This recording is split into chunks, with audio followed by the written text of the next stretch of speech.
Hey. Hey. So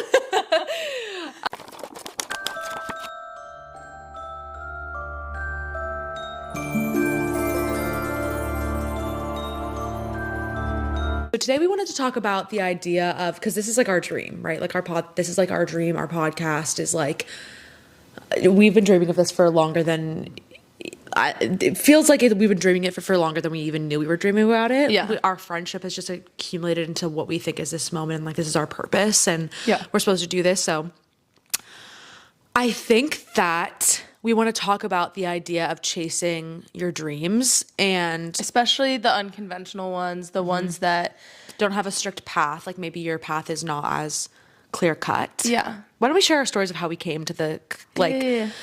okay, so I You was go first. reading this book called Ask and It Is Given. And it was all about like radical manifestation and about like how your life is going to change. And I remember I read it. And then a couple days later was like watching this live stream of Sarah J. Maas talking about her new book, which was going to be Silver Flames at the time. And she was talking about it. And I remember like hearing her talk about it and hearing about like her being interviewed, whatever. And I was sitting there and I was like, oh my God, like, and I heard dead ass, please don't think I'm insane, heard a voice that was like, you could do that. And I was like, I remember shooting off, I'll never forget, it was January 16th, 2021. I shot off the fucking bed, and I was like, an author? Like, I could never be an author. Like, are you serious? Like, what am I going to do? How am I going to make money? How's it going to work? Like, I don't get it. And I freaked out. And then I went to my best friend at the time and I was like, I had this crazy vision. Like I had this crazy experience. And I think I'm supposed to be an author. And she was a very logical human being, like very, very logical person. So I was like, okay, she's going to tell me that it's crazy. And then I can like let it go. And I was ready for everyone to be like, that's the dumbest thing I've ever heard. And she was like, that makes so much sense for you. And I told all of my friends and all of them were like, I'm so mad I didn't think of that first. Like, it's so perfect for you. Because at the time, everybody, including Sydney, knew me as like somebody that was like an avid reader. Like I read, like, I got so many people to read different books. I was such a reader. I was more in a book than I was in real life. And I remember just being like so almost like paralyzed by this idea of like, how the hell am I going to do it? So then I went back to school. I became an undecided, like, what's it called? Undeclared. Major, went through a whole process. Long story short, I became a business major and I remember I was like doing my business classes and I was doing finance and accounting and all these different classes and it was crazy and I hated it. If you know Ellie at all, the way that I know Ellie at all, this is a sharp left turn out of nowhere to be in a business school. It's a really sharp turn. So I was in this business school and I was like, oh my God, like I hated it. Like I hated class. I hated going to class. I was also around the same time coming out. Like there was so much about my life that was changing constantly. Like, anyways, long story short, I failed a class that I needed to pass in order to get into the business school. So you had to have all these prerequisites because I went to Penn State. And so you had to have like a certain GPA and you had to have prerequisites before you got admitted into the business school because it was a good business school. And I did not have it. I didn't have it. So I got on line with my advisor and I remember it was like the summer after I had failed the class. My parents were like, I told my parents I wanted to go into publishing. They were like, my dad's a very business oriented, business driven person. He's very logical. So I told him this and I think it was like a shot in the heart for him.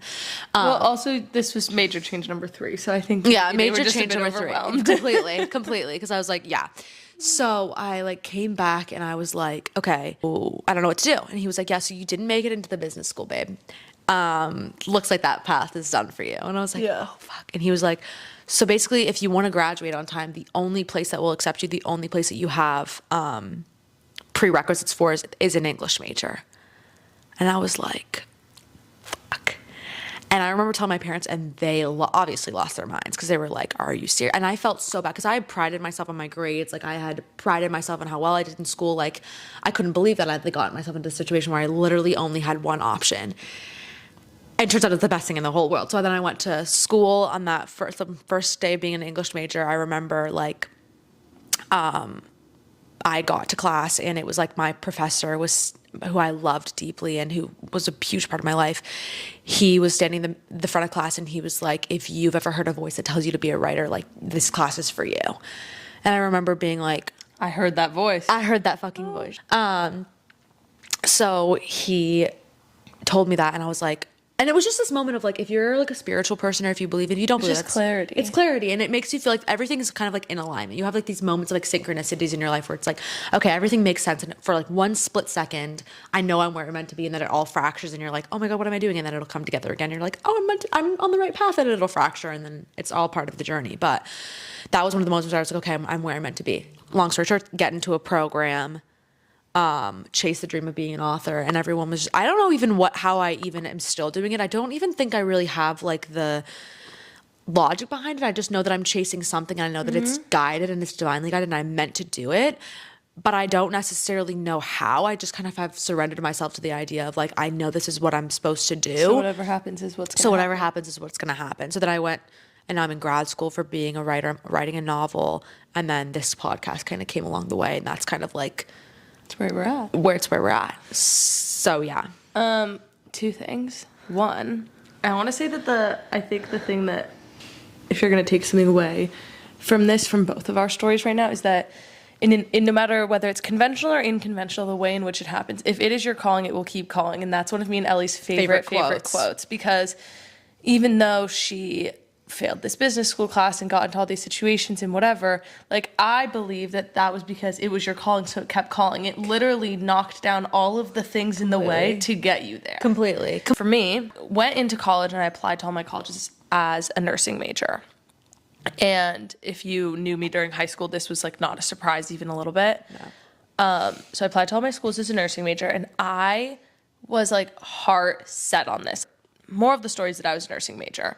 And I had a really hard time, and I am extremely academically motivated. Like, I want to get straight A's all the time. I always did well in school. And if you know anything about nursing or pre-med classes, first semester is called the weed out semester, and they make the classes Bio 101, Chem 101, as hard as they can possibly be. Not the content, but the exams, so that enough people drop them, because they don't have enough room in the majors, med school, whatever, to have as many people as intend to take them. Yeah. And they wed me right out. They really did. They really did. That's also what they did for business majors. And they wed me the fuck out. Yeah, I got wed out. It was really hard. And I needed to switch my major, and obviously the prerequisites for nursing have zero correlation to almost any other degree that is not in medicine, and I was not going to go get a degree in medicine at all. So I didn't tell my parents I was dropping nursing, which I don't think they would have cared anyway, but I was so unsure of my decision, and I hated that I was making it, because at the time when I did, I wasn't dropping nursing because I didn't want to be a nurse. I just couldn't handle the pressure, but I wanted more than anything to be a nurse. So in my head, the whole plan was, I'm going to drop, I'm going to get a degree in something else, then I'm going to graduate, then I'm going to go do 1 year, like the fast track 18-month RN program at a community college, and I'm still going to be a nurse, but I'm going to do it that way instead.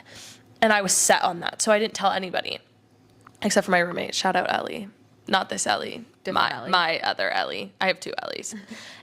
And so I dropped, and I went home for winter break, and I was so depressed. I begged my parents to let me come home.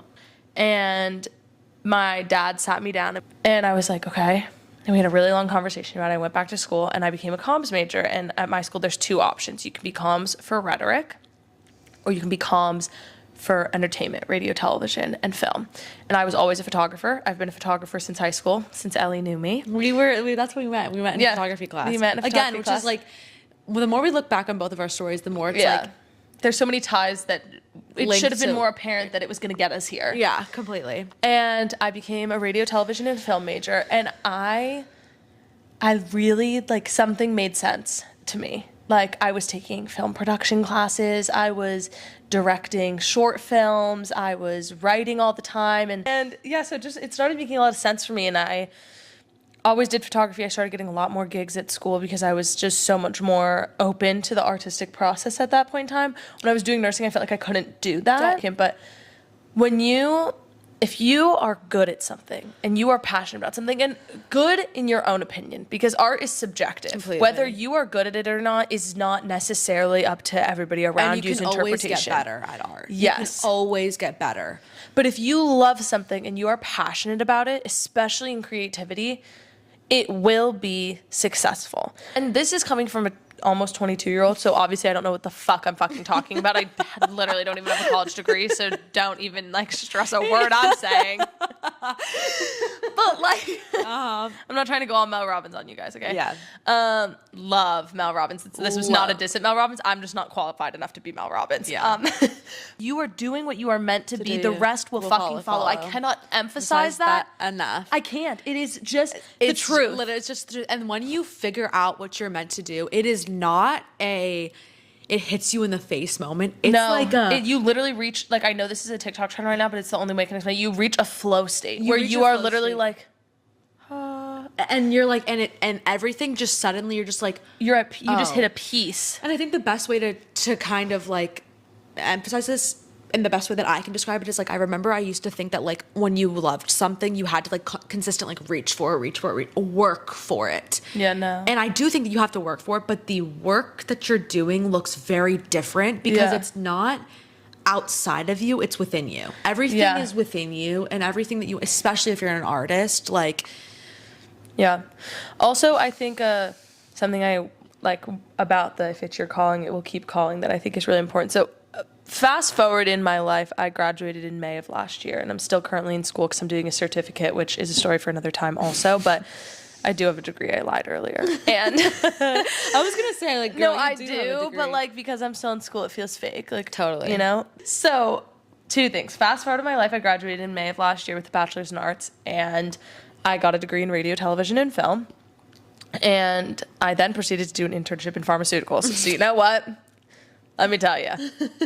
You can get there. You can do whatever the fuck you want to do. However, it did work out because I was happy. Because when I was a nursing major, as much as I truly, deeply do think, a part of me will always wonder, like, oh, what if I was a nurse? Like, what? Because there's just, you're allowed to love more than one thing, and that's okay. And I know that it's not my calling anymore. I know that that's not what I'm supposed to do. That doesn't mean I don't think I would be good at it, but I know that it's not what was intended of me.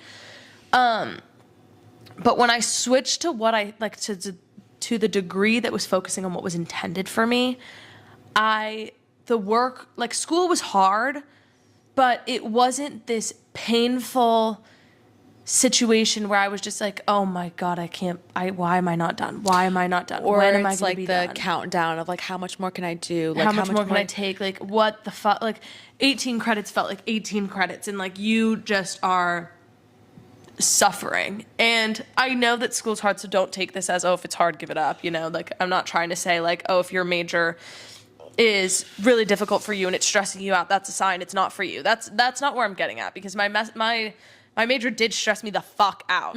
Okay? Stressed me the fuck out. Okay? I didn't know how to fucking produce a short film. I took a Shakespeare class and it rocked your world. It rocked my motherfucking world. Yeah. So like, it's not that if it's hard, no, give sorry, it up. It wasn't Shakespeare. It was medieval literature. Yeah, fuck that. It's as bad as it sounds. But I think the moment that I think a very significant moment to me is always going to be is that when Ellie left for college, and then I shortly left after, we wouldn't talk to each other at all. And then we would come back and sit in the car in a parking lot by my house and talk for like 5 to 7 hours. And dump everything. We didn't speak, and we had a very in-depth conversation in high school one day about reading, and I was like, yeah, I read all the time, and I have a Kindle, and like, I read a lot, but it's like meh. Like, I do it because it's just like an activity. And then Ellie was like, and hit me with a list. So Ellie's senior year, my junior year, my parents moved, or like going into sometime in the summer. My parents moved after my sister graduated high school in 2023. And I didn't come home. We didn't talk, and we didn't talk again until my senior year. And my first year of grad school. And your first year of grad school. And when I say didn't talk, it was dead ass radio silence. And so fast forward to this point in time where we haven't talked in 2 years, and I go to this book sale, And I go to this bookstore and I look at the shelf and I see Binding 13, Keeping 13, and the rest of the, and I've never seen the physical versions of these books. So I see the physical copies of Binding 13, Keeping 13, and I was like, damn, that was a really special moment in my life. I remember those books. Don't think anything of it. Get a haul of probably 25 other books. Put them in my car, drive home. And I, out of nowhere, I'm like, I have to call Ellie. So she's like, I have to call Ellie, right? Sydney calls me and she's like, calls me once, calls me again, and I'm like, I'm with somebody, so I'm like, I couldn't answer. So I was like, Sydney's calling me, and I was like, okay. But you did answer for 2 seconds. I answered for 2 seconds, and she was like, I just had the craziest book haul, whatever. And I'm like, oh my God, like, that's so exciting. And then Sydney and I were like, okay, we need to talk. And like, we just kept texting. But I didn't think we were ever actually going to talk. We didn't think we were ever going to talk. Meanwhile, we haven't, sorry. So keep going on your side of things. I didn't think we were ever going to talk. And I literally was just like, Ellie would love this book haul. I need to show Ellie. Because I had also accumulated over the 2 years in which we weren't speaking such an immense amount of books that I just needed her to see and just be like, remember? And she showed me like her whole bookshelf. Yeah, then we did eventually call. And we talked for, meanwhile, not spoken 2 years. And we talked for a long We talked for 6 hours. So we were sitting there, and then I remember on the phone and we were talking, and then I remember sitting there and I was like, okay, like, do I tell her about it? And I had kept this like idea of a podcast like nestled firmly in like my lap. Like I didn't want anybody to know about it. I didn't want anyone to touch it. Such a nice egg. And then something just told me like, you should tell Sydney. And I was like, fuck, like I don't even know. Like, and so then I told her about it. This girl lit up like the motherfucking sun. And I should have known then, but it took us some time and some trials and some tribulations. Yeah. And yeah. I just winked at the camera. And we got, it took some effort and some time. And I know that we're getting sidetracked, but I promise the purpose of this is that at that point in time, sorry, dealing with the sty situation again. At that point in time when Ellie told me this idea, I was like, oh my God, this is it. This is it. This is the dream. This is the thing. And fast forward to now, we were working on something else and it came to an end. And that's all I'm going to say about it. But we came to an end and I was visiting and me and Ellie were driving home one day and both of us just kind of hit an emotional breaking point, I think. Completely. Something happened. I had a breakdown. We had a breakdown. We had this whole crazy fucking weekend where we were like all these signs and synchronicities, and like Sydney's like, we're deciding to do something. I decided to like take this step that we passed the point of no return of like, we just kind of like, oh shit, like we're doing this. Like, okay, we're doing this. I'm driving Sydney home to the airport. It is torrential downpour. Also, it's midnight. It is almost midnight. It is 11 p.m. It's after I had gone to class, and I was driving Sydney to the airport from class. And it's literally, we pull up to the airport. I'm sobbing. Ellie starts sobbing. And we're literally holding hands like this in the car, not really speaking, sobbing. Ellie is hysterical. I can't even form a thought. And Ellie looks at me and she goes, I really want you to not leave. I wish I could tell you that you can't leave. And if you know me, I am so straight and arrow in type A, it's not even fucking funny. And it's so funny because I'm so type B. I have a backup plan on a backup plan on a backup plan for every situation ever. And I look at Ellie, I open my phone. We are pulling up to my gate to drop me off, and I cancel my flight. Pulling up to the, like, I passed her gate and I circled again, and then on the way to the gate, I canceled. She canceled her flight. I canceled. I literally canceled my flight, and then I was like, LAX at midnight. Okay. Yep. Keep in mind, the only flight that they had available for the next day was 4 hours later at 4 in the and we were like, pointless. 4 hours is worth it. I booked the flight for 4 in. As soon as I do, as we pull out of the airport, and it starts torrential downpouring. Like, not even just a little bit. Like, it starts fucking raining. I wish, can we insert that picture of me getting out of the car here? Yeah, it's of like us, like in the rain. It's so fucking But the funny. best part is that this is what I say when it's calling, it keeps calling. I would never, if you know me even the tiniest bit, I hope you get to know me well enough to understand this, that canceling that flight is so out of character for me. It's unbelievable. Completely. And we pull up to outside Ellie's apartment complex and we park on the street, and it's raining so bad that we're like, do we get out? It's really raining. And we parked far. Because there's no parking spots outside of my apartment. There was nothing. So I was like, fuck, okay. So we parked far as fuck.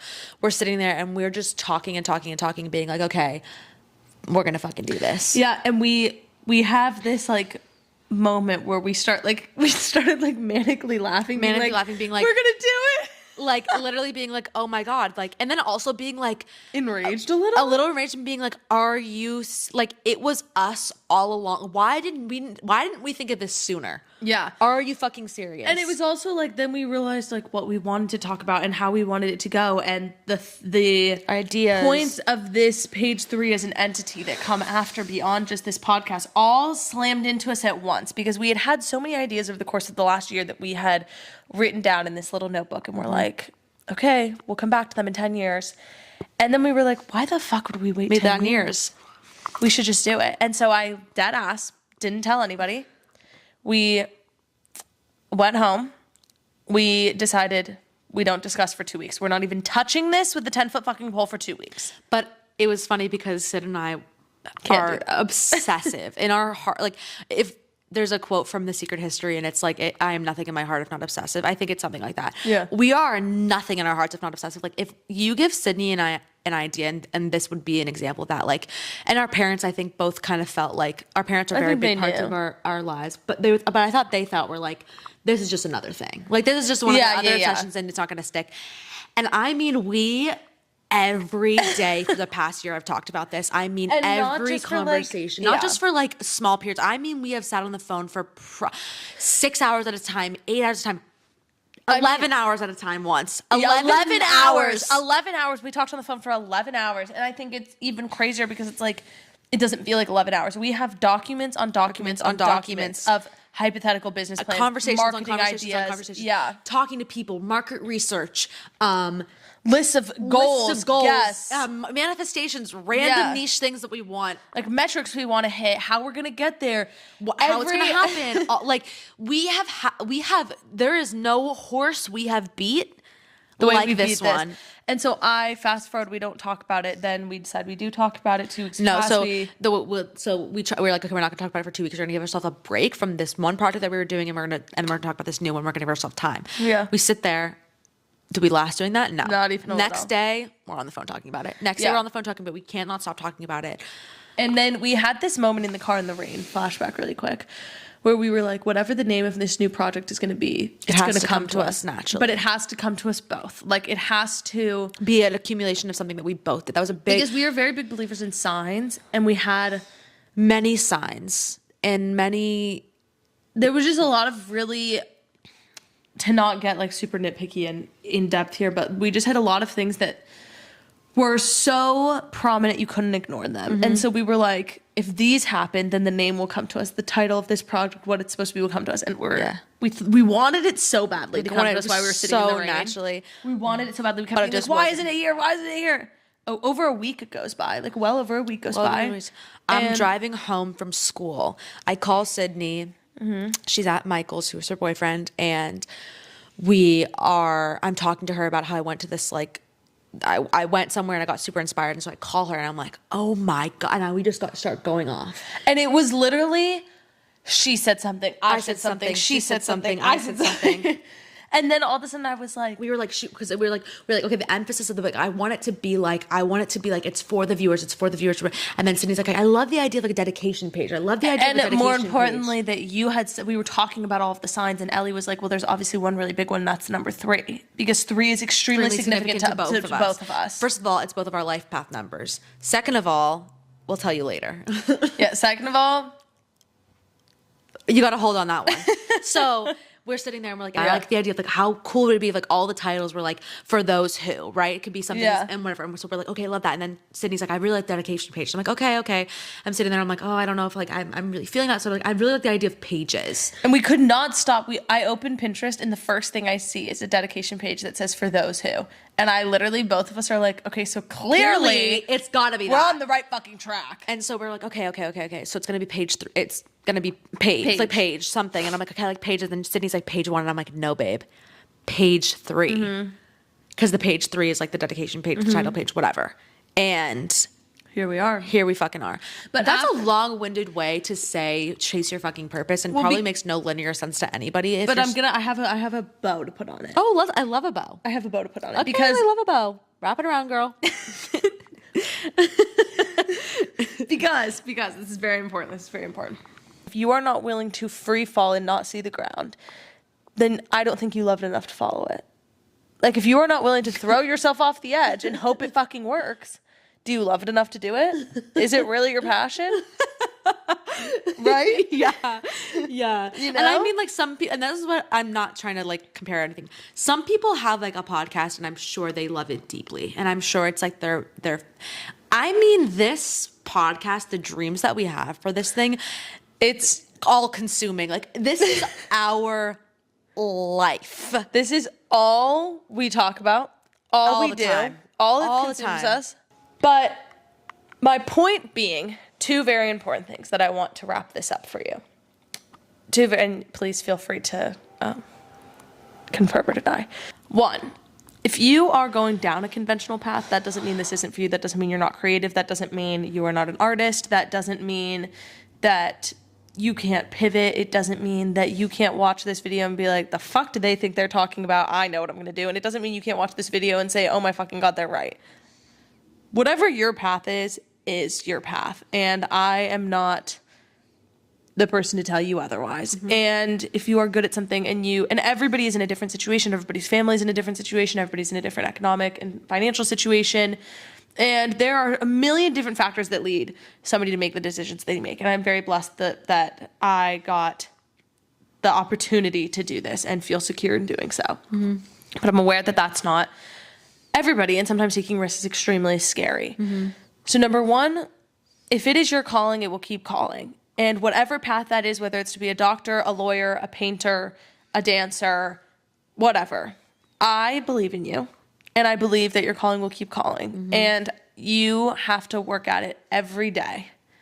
And you will. And if it is the right thing, you will. And if it's the right thing, you'll want to, because you won't be able to stop. It won't leave you alone.